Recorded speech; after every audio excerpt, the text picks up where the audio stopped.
Here's another resistive activity. Put the Velcro on the bottom of the bears, or if you don't have bears, you can use bottle caps. And then you put it like this, and then you have the other side that would attach to the Velcro and have them match. So they have to pick it up, blue and blue, match. So they're matching colors.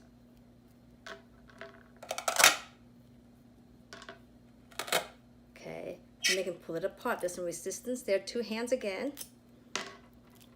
Pull, pull. Or you can have them like this. Oh no, it won't work that way. Oh, here we go. Have it like this, and they actually have to pull it and then match. And they'll figure out too, you know, like what one side, this is a great sensory thing. One side's rough and one side is smooth. Okay, and then they have to pull it apart. Or if it's just have them pull it apart and stick it in a container. There we go. Get this out of the way. Pull it apart, put it in. There's another one. Pull.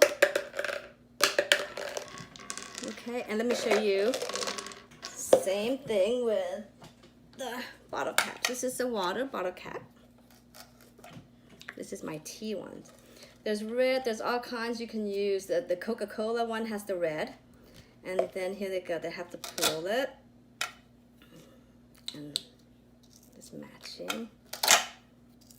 So you just have this, pull. Pull. You see how using fine motor, these 3 fingers, and it's gonna help with writing.